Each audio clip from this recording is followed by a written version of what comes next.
سارے ذرا بولو ہم کتنے صحابہ؟ 1000 صحابہ. اور میرے آقا احد کے میدان کے اندر چلے جاتے ہیں. 1000 صحابہ کی جماعت. میرے آقا اپنے اصحاب کی صفوں کو سیدھا کرنے کے لیے اپنے خیمے سے باہر نکلتے ہیں. رب کائنات کو اپنے خیمے سے باہر نکلنا اور مومن صحابہ کی صفوں کے لیے باہر نکلنا رب کائنات کو اتنا پسند آیا کہ رب کائنات نے صحابہ کے ایمان کا تذکرہ اپنے قرآن میں فرما دیا. آپ کہیں گے دلیل کیا ہے؟ دین کی بات کرتا ہے بدبخت. 1000 صحابہ. میرے رب نے فرمایا وَإِذْ غَدَوْتَ مِنْ أَهْلِكَ تُبَوِّئُ الْمُؤْمِنِينَ. اے میرے حبیب تو 1000 مومنوں کی 1000 ایمان والوں کی صفوں کو سیدھا کرنے کے لیے جو اپنے خیمے سے نکل رہا ہے رب کائنات کو تیرا چل کے آنا اپنی بارگاہ میں پسند آ گیا ہے. 313 صحابہ کو ایمان والا کون کہہ رہا ہے؟ اور 1000 صحابہ کے ایمان کی شہادت کون دے رہا ہے؟ اللہ دے رہا ہے.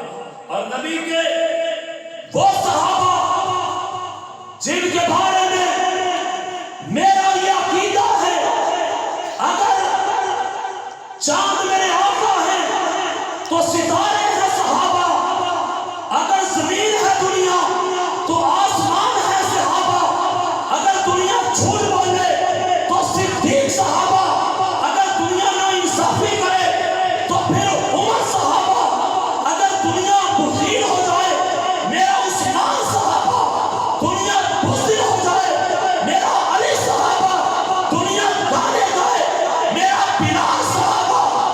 میں کہنا چاہتا ہوں دنیا اپنی حکومت کرے میرا معاویہ صحابہ. ذرا اس قوم کو بیدار تو ہونے دو. ہر قوم تمہارے بھی ہمارے ہیں صحابہ. اور جب تک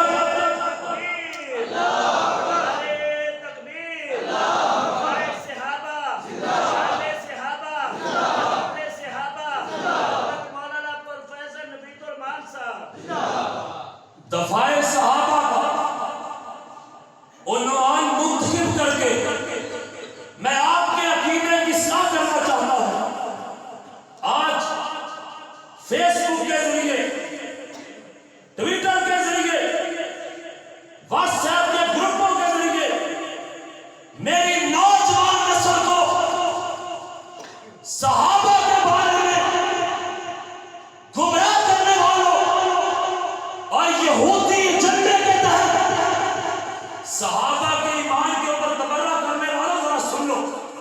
یہ تو وہ صحابہ ہے میرا یہ عقیدہ ہے وہ صحابہ جنہوں نے 25 سال میرے آقا کی رفاقت میں گزارے وہ تو عظمت والے ہیں. میں کہتا ہوں جو چند لمحوں کے لیے نبی کا صحابی بن گیا ہے رب کائنات نے اس کے جسم پر جہنم کی آگ کو حرام کر دیا ہے. ایک دفعہ امام کائنات اور ساری کائنات کے تاجدار جناب محمد صلی اللہ علیہ وآلہ وسلم آقا اپنے صحابہ کے ساتھ ایک سفر پہ جا رہے ہیں. آگے سے ایک آدمی آیا کہنے لگا آقا میں مدینے آپ کے پاس جا رہا تھا.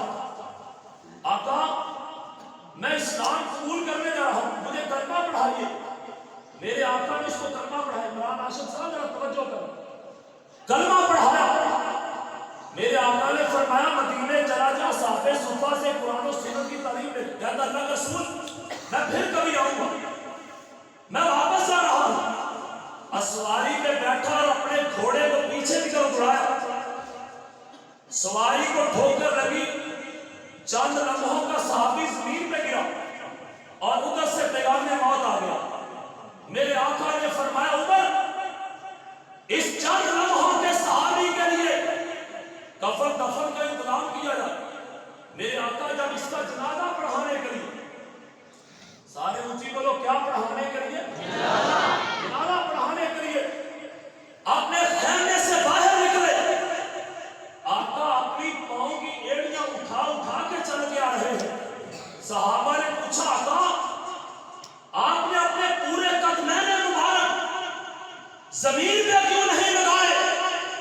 میرے آقا نے فرمایا صحابہ یہ جو چند لمحوں کا میرا صحابی فوت ہوا ہے اس کے جنازے پر رب نے اتنے نوری ملائکہ اتارے ہیں کہ زمین پر میں محمد کو پیر رکھنے کے لیے جگہ نہیں مل رہی ہے۔ وہ صحابہ جن کے ایمان کے اوپر شک کیا جائے یہ تو ایک حالات تھے۔ پھر 6 ہجری آیا، یا ذرا سارے اونچی بولو کون سا دور آیا؟ 6 ہجری۔ میرے آقا نے خواب میں دیکھا میں بیت اللہ کا طواف کر رہا ہوں، صفا مروہ کی صحیح کر رہا ہوں اور آب زمزم پی رہا ہوں۔ میرے آقا نے فرمایا صحابہ میں عمرے کے لیے جانا چاہتا ہوں، جو میرے ساتھ جانا چاہتا ہے تیاری کر لیں۔ میرے آقا کا اعلان سنا، صحابہ تو بیت اللہ کو دیکھنے کے لیے ترس رہے تھے، صحابہ تڑپ رہے تھے جس وطن سے 6 سال پہلے نکالا گیا تھا، اور اس بیت اللہ کی زیارت کو تڑپ رہے تھے جس کے بارے میں کرنے والے نے فرمایا تھا کہ جو بیت اللہ کا حج کر کے فسق و فجور کے بغیر واپس آ جاتا ہے رب کائنات اس کی زندگی کے ساتھ کا سارے گناہوں کو معاف کر دیتا ہے۔ اور وہ بیت اللہ دیکھنے کے لیے تڑپ رہے تھے۔ ہائے جس کے سامنے بیٹھ کے دعا مانگی جاتی ہے رب ان دعا کو قبول فرما لیتا ہے۔ اس کو دیکھنے کے لیے 1400 صحابہ تیار ہو گئے، سارے ذرا بولو کتنے سو؟ صحابہ تیار ہو گئے، ایمان کی بات کر رہا ہوں۔ میرے آقا حدیبیہ کے مقابلے میں قصہ نصرت 1400 صحابہ کو لے کر حدیبیہ کے مقابلے میں جا کر گئے۔ حضرت عثمان کی شہادت کی خبر آئی، کفار مکہ نے حضرت عثمان غنی رضی اللہ عنہ کو شہید کر دیا۔ میرے آقا بطور کے درخت کے نیچے کھڑے ہوئے، مولانا رضا اللہ ساقی صاحب کھڑے ہوئے، ہاتھ نکالا اور کہا 1400 صحابہ میرے ہاتھ میں ہاتھ رکھ کے بیعت کرو کہ خون عثمان کا بدلہ لیے بغیر واپس نہیں جائے۔ صحابہ نے نبی کے ہاتھ پہ ہاتھ رکھا۔ میرے رب کو 1400 صحابہ کا نبی کے ہاتھ پہ ہاتھ رکھنا اتنا پسند آیا، رب کائنات نے فرمایا 1400 صحابہ کا ہاتھ نبی کے ہاتھ پر ہے اور 1400 صحابہ کے ہاتھ پہ میرے رب کا ہاتھ ہے۔ اللہ نے اس کے ہاتھ رکھا اور 1400 صحابہ کو میرا اللہ مومن کہنے لگا ہے، اور قرآن میں میرے رب نے فرمایا لَقَدْ رَضِيَ اللَّهُ عَنِ الْمُؤْمِنِينَ إِذْ يُبَايِعُونَكَ تَحْتَ الشَّجَرَةِ، فرمایا ان 1400 صحابہ مومنین پر رب راضی ہو چکا ہے جنہوں نے درخت کے نیچے بیٹھ کر محمد کے ہاتھ پر بیعت کر لی ہے۔ دین کی بات کرتے ہو، ان 313 صحابہ کو سارے بولو مومن کس نے کہا ہے؟ اور 1000 صحابہ کو مومن کس نے کہا ہے؟ اللہ۔ اور 1400 صحابہ کے ایمان کی شہادت کون دے رہا ہے؟ اللہ دے رہا ہے۔ آخری باتوں کی طرف آ رہا ہوں، ذرا سننا بات جناب داس ایک آخری بات ذرا سن لو۔ اگر یہ بات نہ کہوں تو آج کے جلسے کا مقصد پورا نہیں ہوگا۔ دفاع صحابہ اور نفاذ اسلام کے بارے میں آج ہماری اس وجہ پر غور کر لیجئے اور یہ پیغام کریا کریا بستی بستی پہنچا دیجئے کہ انشاءاللہ جب تک اہل حدیث کا ایک فرزند بھی زندہ رہے گا، ہاتھ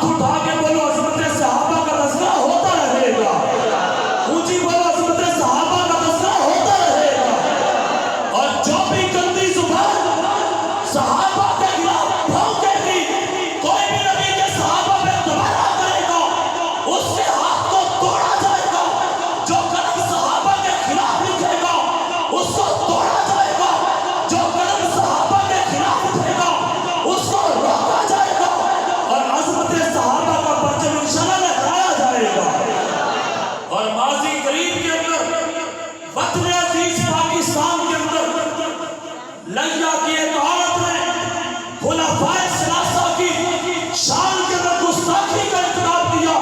میں حکمرانوں کو یہ پیغام دینا چاہتا ہوں، حکمرانوں خلفائے ثلاثہ کی، ابو بکر و عمر کی، حضرت عثمان کی گستاخی کرنے والی ملعون عورت کو صرف گرفتاری تک نہ رکھا جائے، بلکہ خلفائے ثلاثہ کی گستاخی کرنے والی اس عورت کو تختہ دار پہ لٹکایا جائے. ہاتھ اٹھا کے کہو اس ملعونہ عورت کو تختہ دار پہ لٹکایا جائے. اور انشاءاللہ نبی کے صحابہ کا دفاع کریں گے، اور انشاءاللہ خلفائے ثلاثہ کی سنت پر عمل کرتے ہوئے انشاءاللہ اللہ کے قرآن کا اور امام کائنات جناب محمد کی حدیث کا پرچم لہراتے رہیں گے.